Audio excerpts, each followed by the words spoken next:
Good morning class 6। आज आपको मैं आपकी पुस्तक का चैप्टर नंबर 9 टिकट एल्बम समझाने जा रही हूँ बच्चों। इसको भी मैं समरी के रूप में समझा रही हूँ ताकि ये आपको बहुत दिनों तक याद रहे।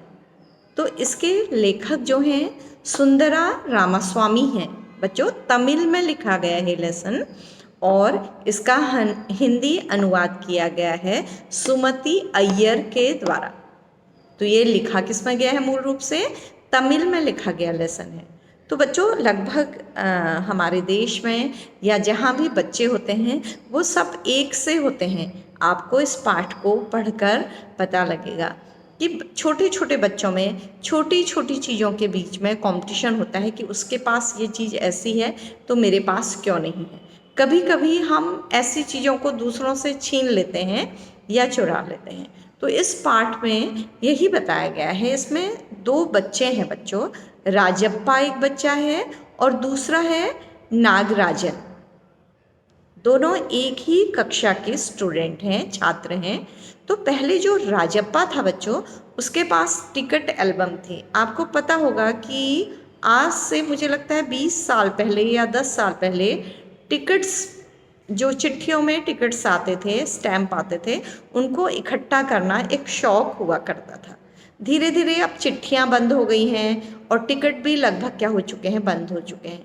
तो कुछ विदेशी टिकट, कुछ स्वदेशी टिकट बच्चों मैंने भी जमा किए हैं बचपन में। मे भी आपके पेरेंट्स से आप पूछिएगा, आपके ज़माने में ये चीज़ नहीं है, शायद उन्होंने जमा किए हों तो बात करिएगा, ठीक है। या दादा दादी से बात करिएगा, उन्होंने जमा किए होंगे। मुझे लगता है हमारे टाइम में शायद लास्ट चल रहा होगा। जब तक चिट्ठियाँ आती जाती रही तब तक लोगों में टिकट संग्रह करने की होड़ मची रहती थी, कंपटीशन होता था और बहुत अच्छा माना जाता था टिकट इकट्ठा करना। तो बच्चों इसमें अब हुआ क्या कि राजप्पा को हमेशा से शौक था टिकट इकट्ठा करने का। लेखक ने लिखा है कि वो टिकट ऐसे इकट्ठा करता था जैसे शहद बनाने वाली मधुमक्खी शहद को इकट्ठा करती है। यानी कि क्या मतलब है, धीरे धीरे बहुत मेहनत से मधुमक्खी कैसे शहद इकट्ठा करती है, रात दिन परिश्रम करती है बच्चों, ठीक है। तो ऐसे राजप्पा ने एक टिकट एल्बम बनाया था जिसे सब लोग देखते थे, ठीक है। सारी कक्षा में राजप्पा हीरो बना रहता था। लेकिन एक दिन क्या हुआ कि नागराजन के मामा सिंगापुर में रहते थे, तो उन्होंने एक टिकट एल्बम नागराजन के लिए भेज दिया। वो भी उसी कक्षा का विद्यार्थी है। तो अचानक आपको तो पता है कि बच्चे सारे कहाँ डाइवर्ट हो गए होंगे, नागराजन की ओर को, उसका एल्बम देखने लगे। क्योंकि राजप्पा का एल्बम उनके लिए क्या हो गया था, पुराना हो गया था। और उसमें ऑब्वियसली अगर वो सिंगापुर से भेजा है तो उसमें टिकट भी डिफरेंट होंगे, अच्छे होंगे। तो सारे लोग उसके टिकट देखने लगे। तो इस बात से राजप्पा बहुत दुखी रहने लगा। सारे सारे बच्चे बिल्कुल उसको घेरे रहते नागराजन को। यहाँ तक कि लड़कियाँ भी उस एल्बम को ले जाती अपने ग्रुप में और वो भी उसको देखती थी, ठीक है। अब राजप्पा के एल्बम को पूछने वाला कोई नहीं रह गया था। उसने कितनी मेहनत की थी, कहीं से फिनलैंड का टिकट किसी को पैसे दे के खरीदता था, वो किसी को 2-4 टिकट दे के खरीद लेता था। नागालैंड का टिकट उसने पगडंडी, कनाडा का टिकट लेने से पगडियों, दोस्त के घर से कनाडा का टिकट लेने पगडंडियों में होकर भागता था। किसी दोस्त ने बताया होगा कि उसके घर में कनाडा का टिकट है। तो उसको बहुत मेहनत की थी उसने अपने एल्बम को बनाने के लिए। स्कूल भर में उसका एल्बम सबसे बड़ा था राजप्पा का। और सरपंच का एक लड़का था उनकी क्लास में, वो तो कहता था कि 25 रुपये में वो इस टिकट एल्बम को खरीद लेगा। लेकिन राजप्पा ने उसे नहीं बेचा क्योंकि वो उस टिकट एल्बम को बहुत प्यार करता था, उसे पैसे के बदले बेचना नहीं चाहता था। लेकिन अब किसी ने भी राजप्पा के एल्बम को देखने की कोई ज़रूरत ही नहीं समझी और राजप्पा ने नागराजन के एल्बम को कभी नहीं देखा। क्योंकि बच्चों मन ही मन वो अपने एल्बम की इस दुर्दशा पर बहुत गुस्सा हो गया था और नागराजन के एल्बम से क्या हो गया था, चिढ़ गया था। तो जब दूसरे लड़के उसे देखते तो वो क्या कर लेता, अपनी आंखें नीचे कर लेता। सचमुच नागराजन का एल्बम बेहद प्यारा था, पर राजप्पा के पास जितने टिकट थे उतने नागराजन के एल्बम में नहीं थे। तो वो ये भी कंपैरिजन करता था कि उसके एल्बम में ज़्यादा टिकट हैं, और वो देखता कि नागराजन के मामा ने उस एल्बम में AM नागराजन बाहर से लिखा है,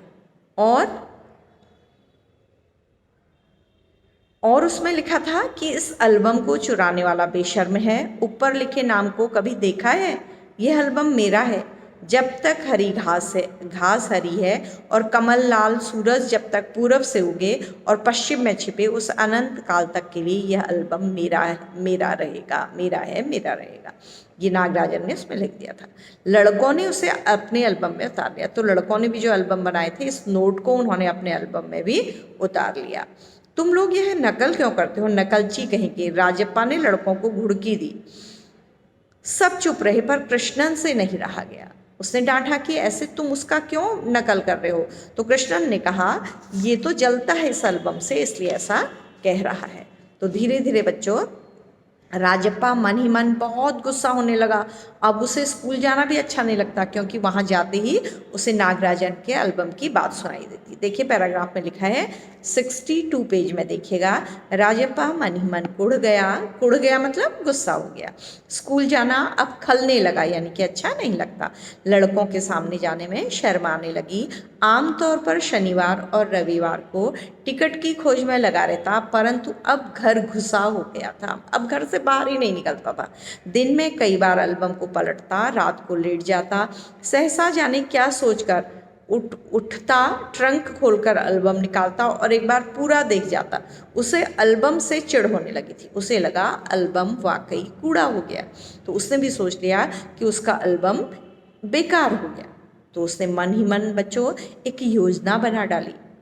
तो ऐसा कभी करना नहीं चाहिए, लेकिन वो बच्चा था, उसको इतनी ही समझ थी। उसने क्या किया कि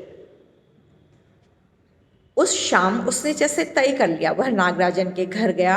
अब कोई कितना अपमान सह रहे। नागराजन के हाथ अचानक एक एल्बम लगा है, बस यही ना, वह क्या जाने टिकट कैसे जमा किए जाते हैं।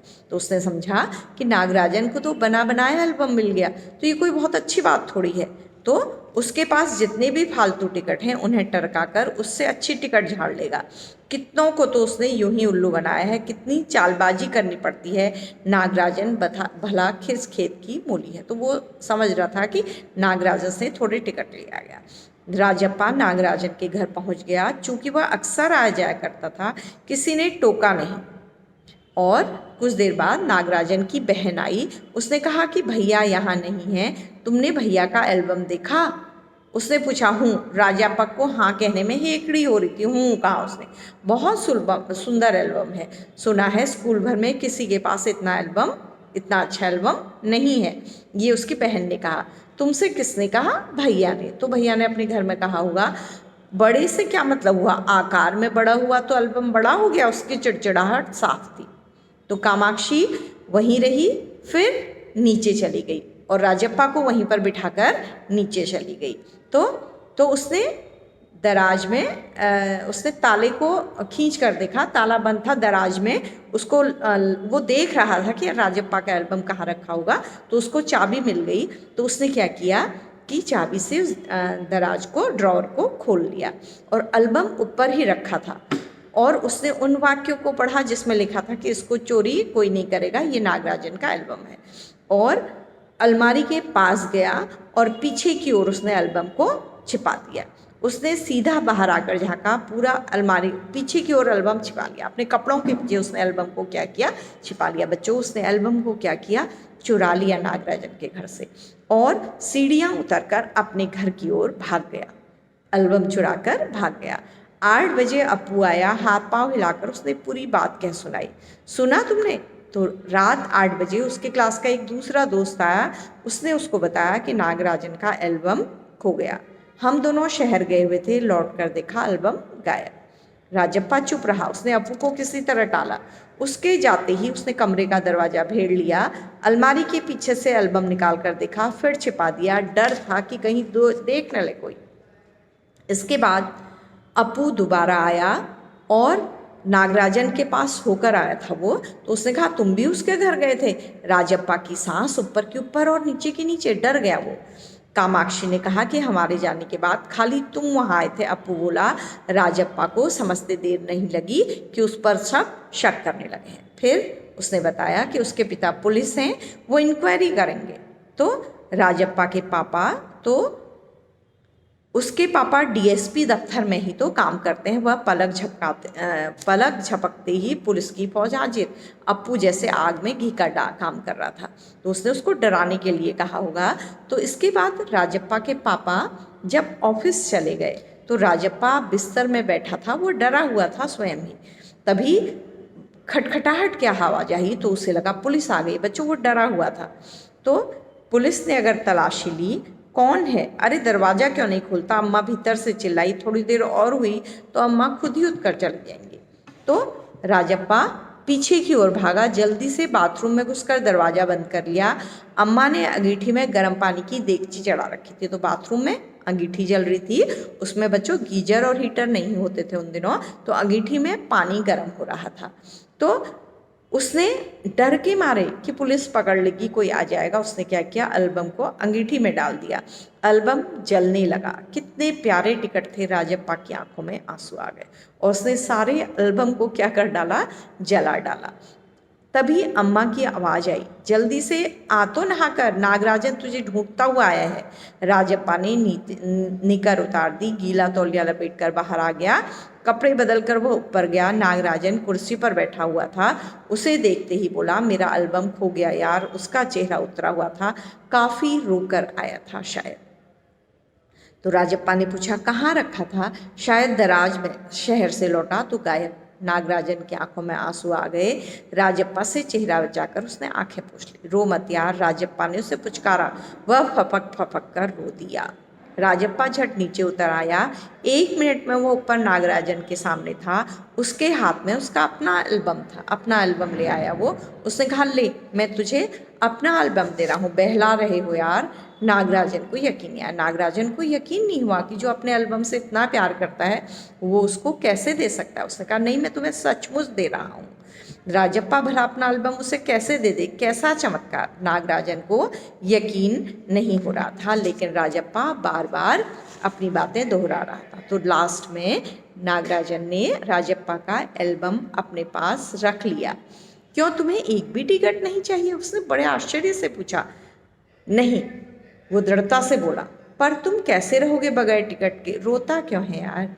ले, एल्बम को तू ही रख ले, इतनी मेहनत की है तूने। नागराजन ने कहा, नहीं, तुम रख लो, लेकर चले जाओ, जाओ चले जाओ यहाँ से। वह चीखा और फूट फूट कर रो दिया। वो भी रोने लगा। नागराजन की समझ में नहीं आया। वह एल्बम लेकर नीचे उतर गया। कमीज से आंखें पूछता हुआ राजप्पा भी नीचे उतर आया। दोनों साथ साथ दरवाजे तक आए। बहुत बहुत धन्यवाद, मैं घर चलूं? नागराजन सीढ़ियां उतरने लगा। सुनो राजू, राजप्पा ने पुकारा। नागराजन ने उसे पलट कर देखा। एल्बम दे दो, मैं आज रात जी भर कर इसे देखना चाहता हूँ, कल सुबह तुम्हें दे जाऊंगा। ठीक है। नागराजन ने उसे एल्बम लौटा दी। अंत में उसने फिर वापस ले लिया कि रात भर देखकर मैं तुम्हें वापस लौटा दूंगा। राजप्पा ऊपर आया। उसने दरवाज़ा बंद कर लिया और एल्बम को छाती से लगाकर फूट फूट कर रो दिया। रो क्यों रहा था बच्चों? शायद उसे अपने जो उसने काम किया था, एक अपराध तरह का काम किया था, और उस पर उसे क्या हो रहा था, पश्चाताप हो रहा था। और उसे पता था कि उसने अपना एल्बम भी किसको दे दिया है, नागराजन को दे दिया है। तो शायद इसलिए भी क्या हो रहा होगा, दुखी हो रहा होगा। तो बच्चों, इसके भी मैं 1-2 क्वेश्चन आपको भेजूंगी, उनको देख लीजिएगा। और 2 क्वेश्चन इन लेसन्स के लिख लीजिएगा जो आजकल पढ़ाए जा रहे हैं। ज़्यादा लिखने की ज़रूरत नहीं है। तो इस तरह से देखिए, 2 कहानियाँ कितनी अच्छी थी। इनसे सबक मिलता है कि कभी हमारी कक्षा में किसी बच्चे के पास यदि हमसे अच्छा सामान हो तो हमें नहीं चुराना चाहिए। आपके देखिए, इससे पहला पार्ट जो मैंने पढ़ाया है, ऐसे ऐसे से मैंने कहा था मैं आपसे क्वेश्चन पूछूंगी। तो बच्चों, क्या क्वेश्चन है, क्या आपको कभी ऐसे बहाने बनाने चाहिए, या क्या आपने कभी ऐसे बहाने बनाए हैं, और या बच्चे ऐसे बहाने क्यों बनाते हैं, या क्या बड़े भी ऐसे बहाने बनाते हैं, या इसमें टिकट एल्बम में जो घटना हुई, क्या वैसी घटना आपकी कक्षा में भी कभी हुई है कि किसी का पेन किसी ने ले लिया हो, चुरा लिया हो? क्योंकि बच्चे अक्सर अच्छी चीज़ों की प्रति आकर्षित हो जाते हैं और वो उसे खरीदने की बजाय या उसके लिए कहने की बजाय उसको क्या कर लेते हैं, चुरा कर अपना बना लेते हैं। एक क्वेश्चन का आंसर दीजिएगा, क्या नागराजन का एल्बम जलाकर राजप्पा ने सही काम किया? तो इनमें सब में आपका आंसर होगा बच्चों, नहीं, सही काम नहीं किया। और ऐसे ऐसे पार्ट में भी आंसर होगा कि मोहन ने बहाने करके अच्छा काम नहीं किया। तो इस तरह से कितने इंटरेस्टिंग लेसन है ये। इनको आप जब बड़ी कक्षाओं में जाएंगे कभी आपको इन लेसन्स की याद आएगी। तो बच्चों इस तरह से ये दोनों लेसन्स हमारे समाप्त हो गए हैं। आपको इनके हर लेसन से 2-2 क्वेश्चन अपनी कॉपी में लिखने हैं ताकि आपको लिखने का अभ्यास भी होता रहे। Thank you class, thank you बच्चों।